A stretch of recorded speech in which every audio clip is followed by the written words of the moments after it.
प्रिय विद्यार्थियों, एमए भाग द्वितीय या एमए उत्तरार्ध में आपका स्वागत है। हमने पूर्व में प्रयोगवाद पर चर्चा की थी और अब हमारे पाठ्यक्रम के एक और हिस्से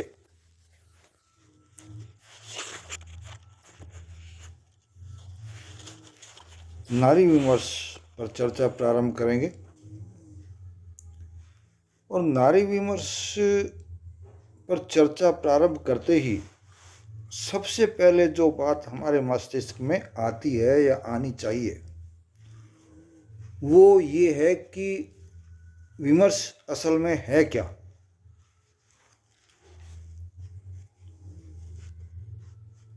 और ये शब्द कहाँ से काम में लिया जाता है।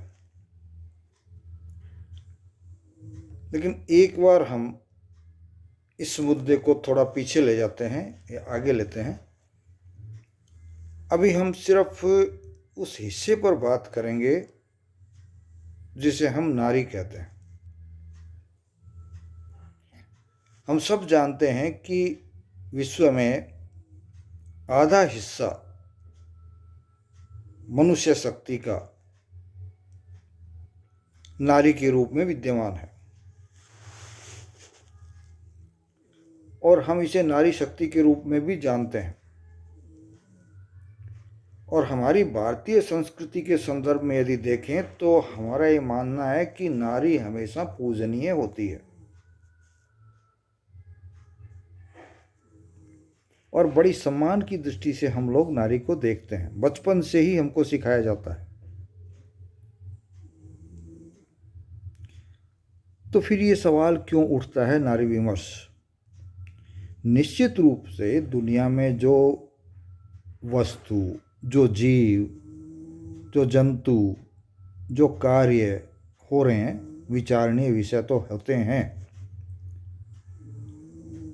लेकिन नारी विमर्श अर्थात उस पर विशेष ध्यान देकर चर्चा करना या उस पर विशेष ध्यान देना साहित्य के संदर्भ में अलग आ जाते हैं। उसमें हम नारी विमर्श के रूप में देखेंगे। अभी हम नारी की स्थिति पर विचार को लेकर के चलते हैं, उसके बाद नारी विमर्श पे चलेंगे। तो हम जानते हैं कि भारतीय यूरोपीय संस्कृति को तो एक बार छोड़ दीजिए, वहाँ नारी की स्थिति भारत जितनी सम्माननीय नहीं है।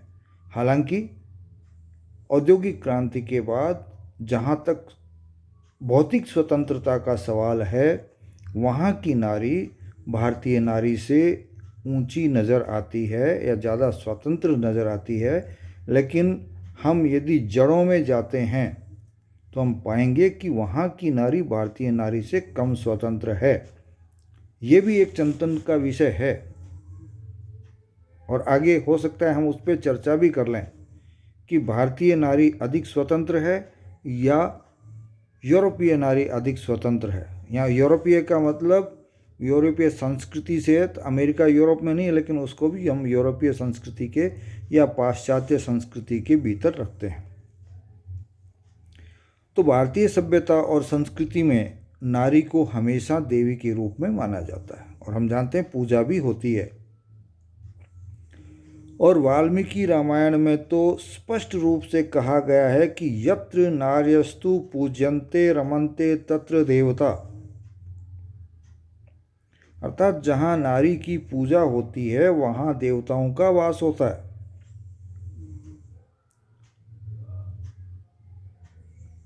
तो इसके विपरीत भी भारतीय शास्त्रों में मिलता है, वो मनु में मिलता है। मनु क्या कहते हैं अपनी मनु स्मृति में। अब हो सकता है हमारी समझ की कमी हो, मनु ने कहना कुछ और चाहा हो और हमने उसको और संदर्भों में लेकर के उसको गुलामी की तरफ रख लिया हो, जबकि मनु कुछ और कहना चाहते हो सकते हैं। तो वो असली व्याख्या तो या तो स्वयं मनु कर सकते हैं या उसकी जो जानकारी रखने वाले लोग हैं, लेकिन हम तो ऊपर से जो चीज़ दिखती है उसको लेते हैं। वो लिखते हैं बाल्या या युवस्त्या वा वृद्ध्या वापि योस्ता न स्वातंत्र्येण कर्तव्य किंचित कार्य ग्रहिष्यति बाल्ये पितुर्वर्षे निष्ठेत प्राणिग्राह्य यौने पुत्राणा भर्तरी प्रेते भजेत स्त्री स्वतंत्राम। इसका मतलब ये निकलता है कि नारी चाहे किसी भी अवस्था में हो कभी स्वतंत्र नहीं हो सकती। हर उम्र में उसको पुरुष के अधीन ही या उसके आधिपत्य में ही रहना होगा। बचपन में किसके, जवानी में किसके, बुढ़ापे में किसके, तो इस तरह से उसको हर अवस्था में पुरुष के आधिपत्य में रहना होगा। यह अधीनता नहीं, आधिपत्य शब्द का प्रयोग किया गया। तो ये उल्टा लगता है। एक तरफ तो हम कहते हैं नारी पूजी जानी चाहिए और दूसरी तरफ हम कहते हैं कि नारी पुरुष के आधिपत्य में रहनी चाहिए। वो उसकी सुरक्षा के लिहाज से भी हो सकता है, ये एक अलग चिंतन का विषय है, उस पर बहस भी हो सकती है, वो एक अलग चिंतन का विषय। लेकिन यहाँ दो विपरीत बातें भारतीय संस्कृति में, भारतीय सभ्यता में, भारतीय धर्म ग्रंथों में आती है। इसके अलावा अर्धनारीश्वर, ईश्वरीय जो स्वरूप है उसमें शिव की अर्धनारीश्वर की व्याख्या की गई है। उसके संदर्भ में जीवन दर्शन लिया गया है। अर्धनारीश्वर का मतलब है कि पूर्णता। ईश्वर को भी पूर्ण होने के लिए पुरुष और नारी दोनों होना पड़ता है। तो अब देखिए नारी स्वतंत्रता की बात यहाँ है या नहीं। निश्चित तौर पर नारी स्वतंत्रता यहाँ दिखाई देती है और हम कह सकते हैं कि इस तरह से ये विचार जो हैं, ये विचार सर्वप्रथम भारत में ही उपजे, न कि पश्चिम से। जबकि आज के हमारे साहित्यकार जिस चीज़ को ले रहे हैं वो पश्चिम से लेकर के आ रहे हैं, नारी स्वतंत्रता की परिभाषा। और हम कहते हैं कि नारी स्वतंत्रता पे सबसे पहले विचार हम लोगों ने किया, न कि पश्चिम वालों ने। और हमारा सोचना हमारी सभ्यता के अनुसार है, हमारी संस्कृति के अनुसार है। हमारे यहाँ की नारी आज भी घरों में बंद रहते हुए भी अधिक स्वतंत्र हो सकती है। अब नहीं है, उस पर विचार करना आगे हमारे लिए जरूरी है। अभी मैं सिर्फ प्रश्न उठा रहा हूँ। लेकिन ये सब बातें जो नारी को पूजने की थी, नारी के समानता की थी, नारी के उच्च स्थान की थी, नारी के मान सम्मान की थी, ये जो संहिताओं में ये बात जो हमारे की गई, क्या वो हमारे यहाँ प्रायोगिक तौर पर लागू हो पाई? क्या ये वास्तविकता का रूप ग्रहण कर सकी? इस पर हमको विचार करना चाहिए। शायद ये भी नारी विमर्श के अंतर्गत आ सकता है।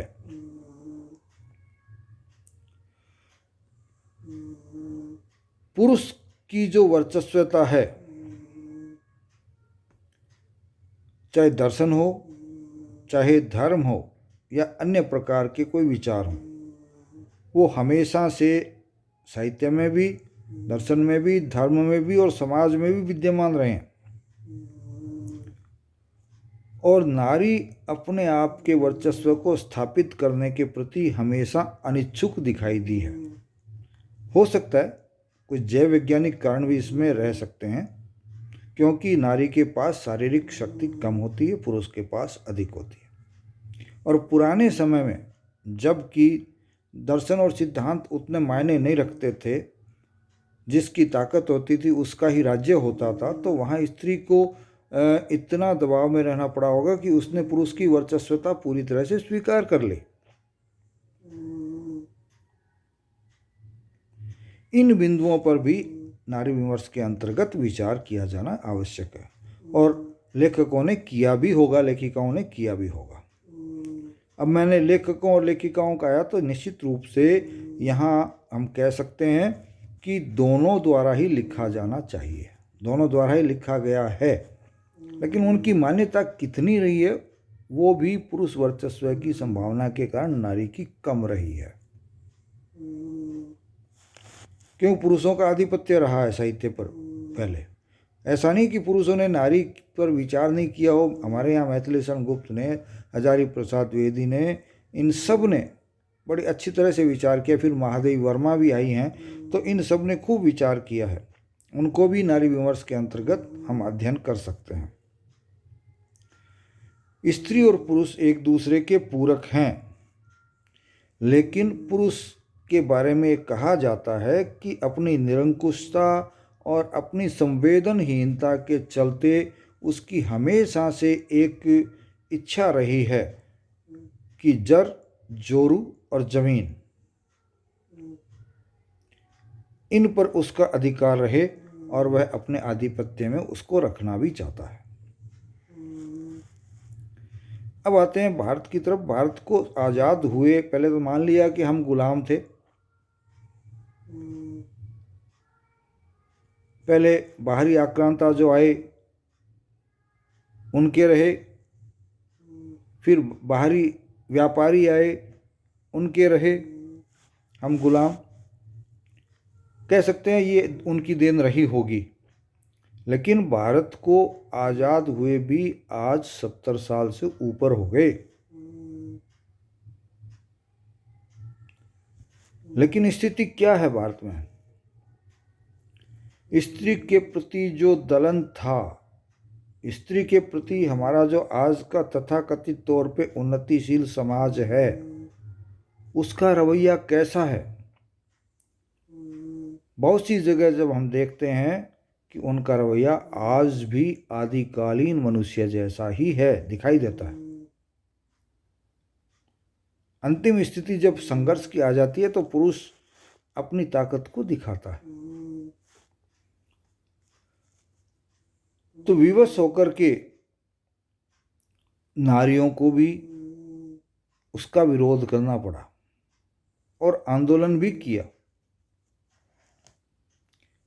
लेकिन उससे पहले मैं चाहता हूँ कि विद्या अलंकार जी हैं, विद्यासागर जी हैं और पंडित राजा राममोहन राय हैं, इन सबको भी हमें याद कर लेना चाहिए कि आपने भी नारी की स्वतंत्रता के प्रति और नारी की अस्मिता के प्रति जो विचार समाज को दिए वो भुलाए जाने योग्य नहीं है। तो फिर नारी ने संघर्ष प्रारंभ किया आज़ादी के बाद, और पुरुष जो उसको दमन में रखना चाहता था, अपने आधिपत्य में रखना चाहता था, नारी की अस्मिता पर सवाल खड़ा हो गया था, तो नारी ने भी कहा नहीं, हम भी हैं और हमारा भी कहीं ना कहीं अस्तित्व है और हम सम्मान पूर्वक रहने के अधिकारी हैं। ये समाज में परिवर्तन आया और ये परिवर्तन धीरे धीरे हुआ, कोई ये नहीं कि एक साथ हो गया। हालांकि मैं ये नहीं मानता कि आज भी नारी पुरुष को कोई चेतावनी दे रही हो या पुरुष के साथ प्रतियोगिता कर रही हो, ऐसी कोई बात मेरे को तो नज़र आती नहीं है। तो आज की नारी जो है वो चाहे सामाजिक हो, चाहे पारिवारिक हो, चाहे राजनीतिक हो, चाहे धार्मिक हो, चाहे भौतिक हो, चाहे नैतिक हो, उपभोक्तावादी संस्कृति हो, चाहे बाजारवादी संस्कृति, उन सब में नारी का शोषण हो रहा है और नारी इन सब में स्वतंत्रता के नाम पे भी संत्रास पा रही है। ये मेरा भी विचार है और बहुत से अन्य लोगों का भी है। और आर्थिक अभाव जो नारी का है वो उसको और अधिक इस चीज में फंसा रहा है।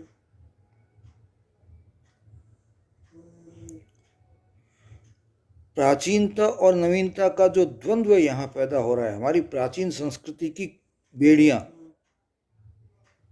हालांकि प्राचीन संस्कृति हमारी अच्छी रही है, लेकिन उन्होंने जब मुस्लिम लोग आए या मुस्लिम संस्कृति हमारे बीच में आई तो उस वक्त नारी बंधनों में रहने लग गई थी, तो वो भी हमारी प्राचीनता के अंतर्गत ही आ रहा है। तो वो प्राचीनता जहाँ बंधन थे, हालांकि पूर्व में प्राचीन काल में भारत में नारी बंधन में नहीं थी, वो स्वतंत्र थी, पुरुषों के साथ कंधे से कंधा मिलाकर के चलती थी, काम करती थी और समाज में उसका पुरुषों के बराबर सम्मान था। वैदिक काल में ही मिलता है। बाद में मध्य काल में आते आते हम पिछड़ गए इस मामले में। फिर भी नारी का सम्मान कुछ हद तक बना रहा, कम से कम सिद्धांतों में, दर्शन में, धर्म में। यथार्थ में वो नहीं रह पाया।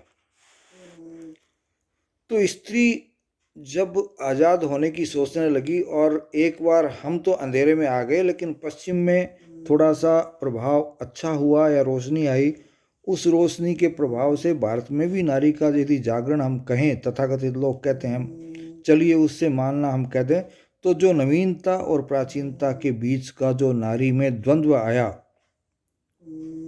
वो द्वंद्व स्त्री और पुरुष दोनों के ही खिलाफ जाने लगा, क्योंकि वैमनस्य जब आता है तो वो दोनों को नुकसान करता है, और एक दूसरे के प्रति विश्वास जब आता है तो एक दूसरे को फायदा पैदा करता है। इसी तरह से शहरी और ग्रामीण स्त्रियां चाहे शहर की हों चाहे ग्रामीण की हों या ग्रामीण हों, वो सब यदि परिस्थितियों को देखा जाए तो पुरुषों की तुलना में उनकी परिस्थितियां अधिक प्रतिकूल रही है। और यही कारण है कि वो इन सब को झेलते हुए अपने अस्तित्व की रक्षा के लिए संघर्षरत हो रही है।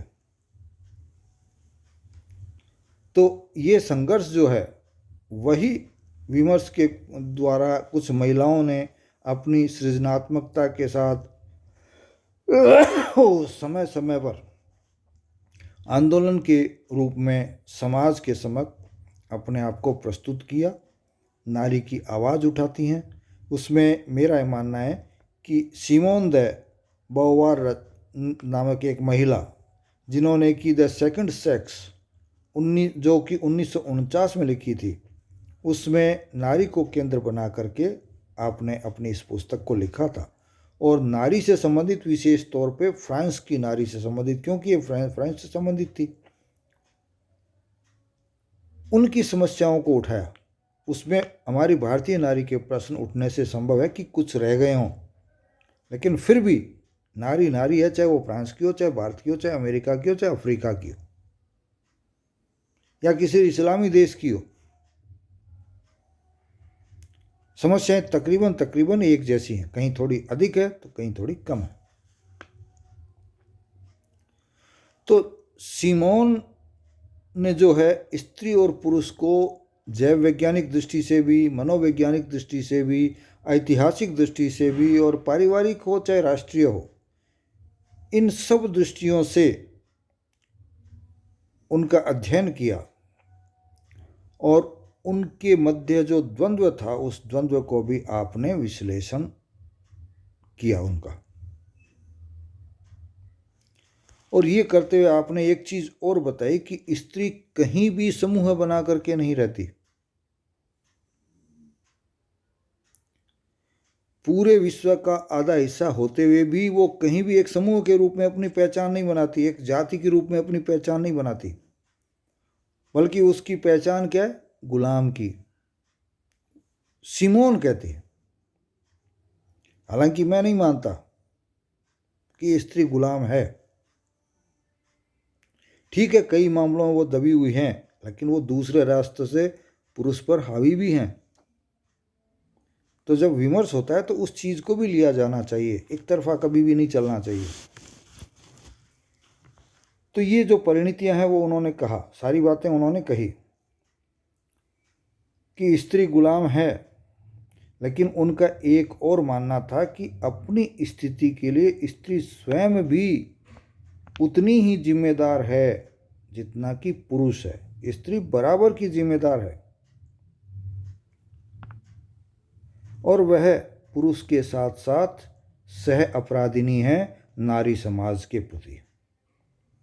और उनका मानना है कि खाली समाजवाद की स्थापना से स्त्रियां मुक्त नहीं हो सकती, क्योंकि समाजवाद जो लाया जा रहा है वो भी किसके द्वारा लाया जा रहा है? पुरुषों के द्वारा। तो स्त्री तो नीचे ही रहेगी उसमें भी। और उन्होंने सब दृष्टिकोणों से जब अध्ययन किया तो उस विश्लेषण के पश्चात वो ये मानती हैं कि नारीत्व का मिथक आखिर है क्या। क्यों? क्योंकि स्त्री को धर्म हो, चाहे समाज हो, चाहे रूढ़ियाँ हो, चाहे संस्कृति हो, किसी भी रूप में हो, नारी को नारी के रूप में न प्रकट किया जा करके एक मिथक के रूप में प्रकट किया जा रहा है। और हम सब जानते हैं मिथक क्या होता है। सिमोन कहती है कि नारी को प्रत्येक संस्कृति, भारतीय ही नहीं, उन्होंने फ्रांस भी किया होगा, फ्रांस में भी अध्ययन किया होगा, वो कहती है कि प्रत्येक संस्कृति में नारी को या तो देवी के रूप में रखा जाता है या फिर गुलाम के रूप में, एक मनुष्य के रूप में नहीं देखा जाता। कि जिस तरह से पुरुष मनुष्य के रूप में जीवित रहता है, नारी भी उसी तरह जीवित रहे, ऐसा कोई नहीं देखता है।